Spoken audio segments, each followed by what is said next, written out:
Life is an amazing podcast, and it is presented and hosted by myself, Caro, and my sweet dog Sparky. Give it up for him. I hope you're ready. Enjoy. Welcome back, guys, to another episode of Go for Your Life. And today I'm super excited because I'm here with Stewart, who basically became my main teacher, my main yoga teacher, and I haven't even met him in real life. Thank you so much, Stu, for doing this with me. I'm really excited about this.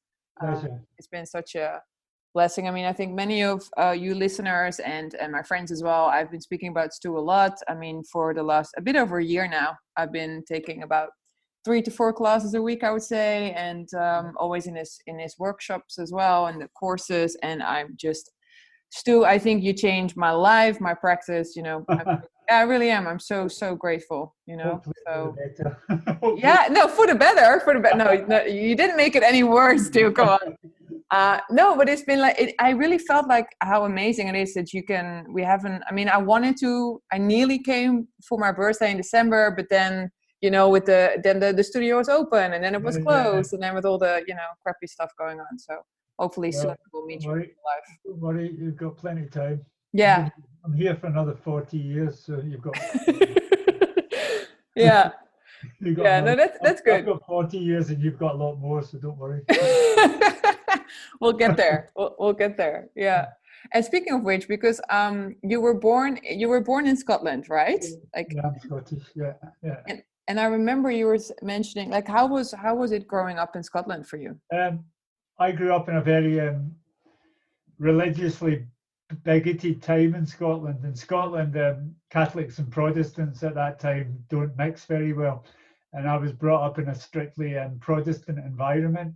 So I basically was indoctrinated with the bigotry that's still endemic in Scotland and Northern Ireland today, as you probably know from the IRA and from the Troubles in Ireland. Well, we were just basically an extension of Northern Ireland.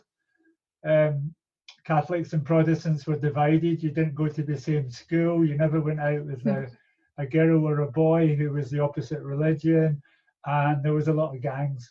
I was born in 61, so by the time I was a punk, 16, I had lived through all the gangs and the religious bigotry before I got my head around the fact that it was all terribly disturbing and very hateful, and basically indoctrinated and had that belief. The same way, you know who King William of Orange is from Holland.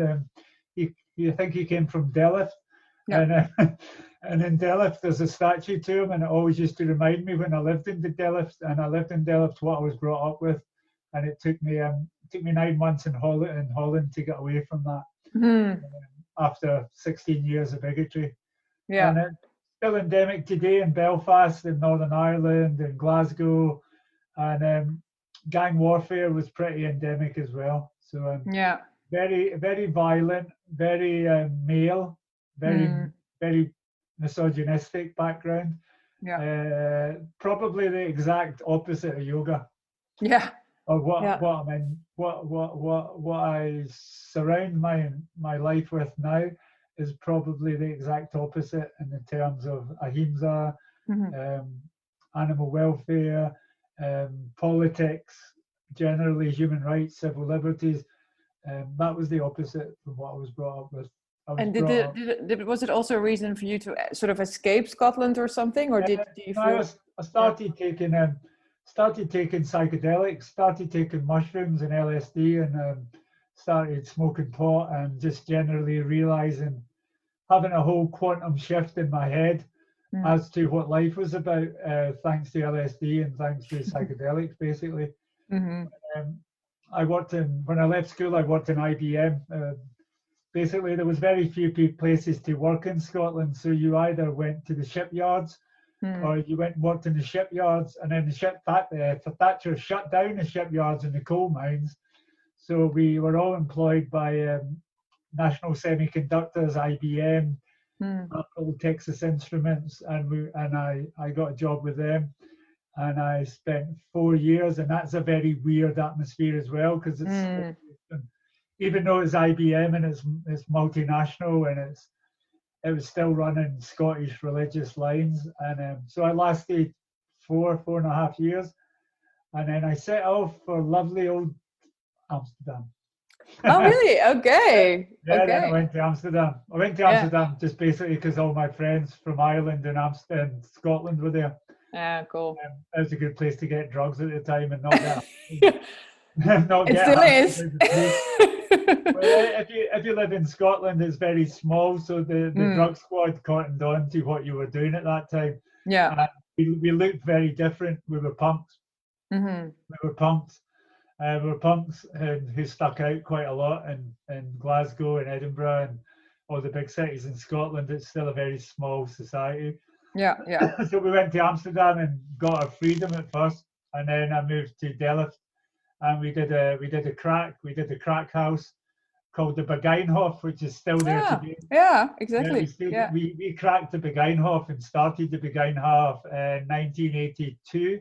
Wow. And it was an old hospital, and it became the biggest squat in Delft. And we had, I think there was 20 or 30 of us, and we had animals, we had ganja, basically everything you need, but it was all run communitarian. It was run by the community, and I worked in Scheveningen and worked in carpentry in Scheveningen. Oh, wow. And, that was my first 9 months away from Scotland to live somewhere else. Right. And that's how I got away from it, thanks to Holland and thanks to thanks to the liberal mentality, which is, you know, if you were gay, if you were black, if you were into human rights and you were into anarchism, it was a lot more understood in Holland at that time than it was in Scotland. Yeah, of course. Yeah. And your use of, you know, you were mentioning drugs, like, did it become like an addiction for you or something, or was it? Yeah. We all took opium, we all took heroin, cocaine. It was quite it was in liberal Amsterdam in 1982. That was that was not unusual. It was just normal. It was just what you graduated to after smoking pot. And crack cocaine was the same. Base cocaine was the same. So never injecting, always just smoking. And I wasn't a big by the time I lost a few friends to injections, I realised it wasn't a good idea to inject drugs. So I just smoked. I just smoked and chased and took freebase and things like that. But that was mostly in crack houses in Amsterdam or Rotterdam or Den Haag. And then it was still a breakaway, but it was still, you know, it wasn't unenjoyable. I enjoyed it, to be honest. I enjoyed it. Yeah. I always say that about drugs. I might say it to you a few times. I never actually regret taking any of the drugs I took. I never regret taking them. I got an experience from all of them. Yeah. I just wish, I just did a hemp smoothie. I just wish that I hadn't taken so many. Yeah. And I hadn't lost so many good friends to them. I never really stopped taking drugs up until 20 odd years ago. I went through all the phases. I went through ecstasy. I went through, and to be quite honest, I enjoyed it. Yeah. And I wouldn't be sitting here talking to you without them. I probably would be a lawyer or an accountant. Yeah, I remember. IBM. I remember telling because you are like me. You did a Jeev Muxi teacher training, and I told David live because I'm quite close to David and Sharon, and I said that I loved you so much, and then he's like, "Don't believe a word Stu says." He had way too much mushrooms in his life. But you know, he was saying that you're a great teacher, but he was just making a joke about like. No, we actually went looking for mushrooms when we were in Austria together, and we found some fly agaric, and some of the people took them. I didn't take them on the teacher training. I was too serious at that time. I was 100% raw foodist when I met them. Yeah. 100% raw foodist, 100% clean. Smoked a bit of pot now and then, but David hurt his ankle on the first week of the teacher training. Okay. So we went out a walk one morning, and I said, "Look, there's two things you can do. take mushrooms, that'll help you. Yeah. Take mushrooms and clear your mind of it, and take it to know what it's like if you hurt yourself as a yoga teacher and you're doing teacher training. You're like, oh my god, this is so So he was a bit like that. So we went and found some fly agaric. And then the other thing I said to him, you must let me pick some wild nettles and I'll hit you with them really hard. Yeah. So we tried both of those. We picked the mushrooms, but he didn't try the mushrooms, but we tried the wild nettles. So yeah, there was a few people, but who I wouldn't name any names, very close to David, who did experience the mushrooms. And I quite respected them for doing it, but yeah. they were at one point they were tied to a post doing a meditation for an hour, and I felt a bit sorry for them. And TT was hard then. TT was like 24/7. Yeah. It was 31 days in Austria in a ski station, and they were the only people that taught on it apart from Manorma. Yeah. Oh no, we had Manorma and we had an anatomy teacher. Yeah. So there was David, Sharon, Manorma, and an anatomy teacher, and that was it. Yeah. So David and Sharon were teaching a lot. Mm-hmm. You know what I mean? Yeah. It was like really close, and I really enjoyed it actually. I met them before, but they don't remember me. Mm-hmm. David was wild. David was when he owned the Life Cafe. Yeah. Of his life, I knew them from then. Yeah, I wish when I saw the documentary, I was like, man, I wish I was alive for that, because it's. I knew Sharon from Audioletta when she was in a band. Yeah. How cool was that? She gave me the CD. I listened to it often. You probably got the remix one. That's better than the original one. Yeah, exactly. The original 1982 one was quite weird. I do have the remix. Yeah, that's true. You got the remix by Mikey D probably. Yeah. No, he was there. Spent time with him as well. He never came on training, but Mikey D from the Beastie Boys was about quite a lot at that time as well. Yeah, he made some songs with Sharon actually. Yeah. And for you, this was 2003 or something, Stu? I did the training in 2003. Yeah. I found Jiva before that, but I ended up in Maui working for a bit. I worked in Hawaii. I taught in Hawaii. I taught in LA, and then I moved back to London for not very long, and then I went straight to Austria, then straight to New York. Yeah. And wow, you've seen a lot of, and it's funny because you actually have a map behind you with the world. You have seen a lot of the world. So she knows where to go, where I've been. Exactly. That's for Georgie. That's amazing. That's for Georgie. So showing your daughter where you've been. That's so cool. That's so cool. Hundreds of lines in India.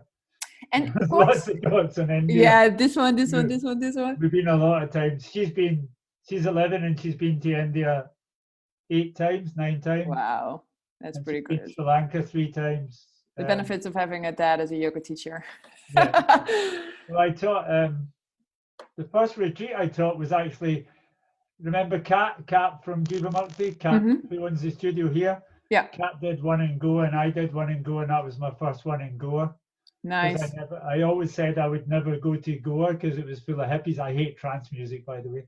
I hate trance, and Goa was full of Goa trance, and I always avoided Goa. And then I realized that they stopped all the trance music and the parties happening, and they just imported yoga.